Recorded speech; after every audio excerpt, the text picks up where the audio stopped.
ہمایوں صاحب، یہ بہت اہم معاملہ ہے اور آپ کو اس کو براہ راست اس کا جواب دینا چاہیے، گورننس کے معاملات، اور دوسرا انہوں نے صحت کا انصاف کے اوپر کہا کہ یہ تو پی ایم ایل این کا پروگرام تھا، آپ نے اس کو ری ہیش کر کے اپنا بنا لیا۔ دونوں کو باری باری آپ اس کا جواب دے دیجئے۔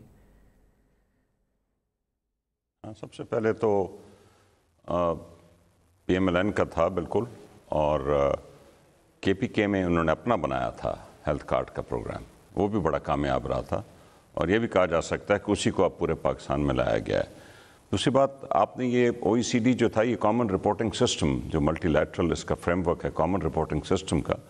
بالکل بجا ہے۔ 2 سال پہلے ڈار صاحب نے یہ معاہدہ سائن کیا تھا، لیکن وہ معاہدہ امپلیمنٹ اب ہوا ہے، اور یہ گورنمنٹ اگر چاہتی تو وہ نہ کرتی امپلیمنٹ، اگر ان کے کوئی نیتیں صاف نہ ہوتی، بٹ وہ پوری طریقے سے اب امپلیمنٹ ہوا ہے اور اب آپریشنل ہے۔ اور اس میں یہ کوئی کریڈٹ لینے کی بات نہیں کہ سائن کس نے کیا اور پھر ایکچوئل امپلیمنٹ کس نے کیا۔ ملٹی لیٹرل معاہدے ہوتے ہیں جی، کوئی حکومت سائن کرتی ہے، پھر کوئی امپلیمنٹ کرتی ہے، پھر اس کے رولز بنتے ہیں۔ فار ایگزامپل میں آپ کو ایک مثال دیتا ہوں، یہ بے نامی اکاؤنٹ، ندیم، بے نامی اکاؤنٹ 2 سال پہلے لیجسلیشن پاس ہو گئی تھی، لیکن وہ امپلیمنٹ نہیں ہو رہی تھی، اس میں بار بار ڈیلے ہوتے تھے، اس کے رولز نہیں بنتے تھے۔ جب تک ایف پی آر رولز نہیں بنائے گی، اب آ کے اس حکومت نے بے نامی اکاؤنٹس کی جو لیجسلیشن ہے، اس جو نون کی لیجسلیشن تھی، اس کو آپریشنل کیا ہے، تو ان کی نیت صاف ہے، ان کو کوئی خوف نہیں ہے، انہوں نے آپریشنل کیا ہے۔ دوسری، یہ او آئی سی سی آئی کی جو نمائندہ تھی، رولز ابھی نوٹیفائی ہونے ہیں اس کے بے نامی پراپرٹیز کے اوپر، لیکن ہو جائیں گے، اس کا مطلب تیار ہو گیا، اس لیے اعلان کیا ہے کہ ڈرافٹ رولز جو ہیں وہ لا منسٹری کو بھیجے ہیں بیٹ کرنے کے لیے، ہوپفلی کر دیں، کہیں پھر نہ اوپر کوئی بیٹھ جائے۔ وہ لاسٹ قدم ہوتا ہے ندیم، لا منسٹری میں پہنچنا لاسٹ قدم ہوتا ہے۔ میں ایک دو باتیں میں آپ سے اور کروں۔ میں پہلے ایک سوال پوچھ لینے دیں۔ عام طور پر میں نے ڈار صاحب کے 2-3 دفعہ انٹرویوز کیے ہیں، تو مجھے وہ جو سوشل میڈیا آپ کے وہ اکاؤنٹس بنے ہوئے ہیں نا، ٹرولز ہوئے ہیں، وہ کہتے ہیں یہ چور ڈاکو کا انٹرویو کیا ہے، پاکستان سے سکانڈر ہے اس کا انٹرویو کیا ہے۔ تو اسی سکانڈر، اسی چور ڈاکو نے پھر یہ معاہدہ کیا تھا نا، تو جہاں جس کا ڈیو کریڈٹ ہے اس کو دے دیا کریں۔ ہمیں اچھا لگے گا کہ آپ کی پارٹیوں کے اندر اچھے کام ہو رہے ہیں، ہمیں ایک پارٹی صرف بتائے کہ باقی سارے چور ڈاکو ہیں، ہم آئے تھے صحیح کرنے، پتہ چلے بعد میں کام تو انہوں نے کیا تھا، تو تاثر پھر صحیح نہیں جاتا اس سے۔ ندیم، میں نے تو تسلیم کیا ہے، آپ نے صحیح بات کی، سی ڈی کا جو معاہدہ ہے سی آر ایس کا ملٹی، وہ ڈار صاحب نے کیا تھا۔ میں جو چیز ہو گئی وہ کیسے، اب دیکھیے نون کی حکومت میں جو ایف پی آر کا ریونیو تھا وہ ڈبل ہوا، اب ہم کہتے ہیں کہ نہیں ہوا، وہ تو ہوا ہے ڈبل، تو آپ کو تسلیم کرنا ہے۔ ہم یہ بھی کہتے ہیں کہ $35 بلین لون انہوں نے لیا مہنگا، وہ ایک نیگیٹو چیز ہے، وہ ہوئی ہے، تو میں تو بالکل جی اچھی چیز تسلیم کروں گا، اور جو ان کی مجھے نقص نظر آئے گا وہ میں ضرور۔ میں جلدی سے ایک بات کرنا چاہتا ہوں ندیم، یہ جو محترمہ نے فرمایا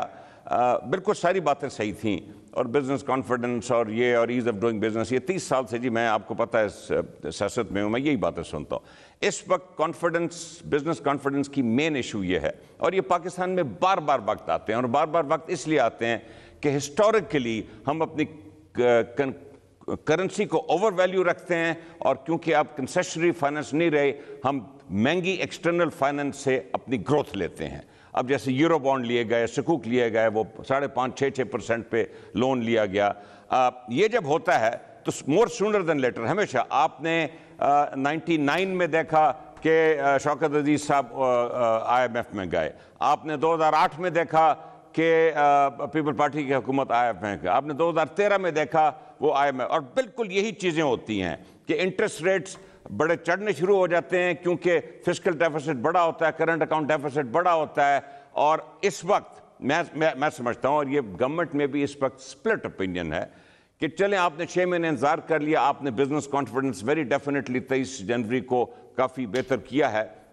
لیکن فسکل میجرز ابھی تک لیکنگ ہے، جس کی وجہ سے آپ کی S&P کی ریٹنگ نیچے گئی ہے، بیکاز انہوں نے کہا جی فسکل میجرز آپ نے کوئی نہیں لیے، ہمیں نہیں نظر آ رہا کہ فسکل ڈیفیسٹ کیسے بہتر ہوگا۔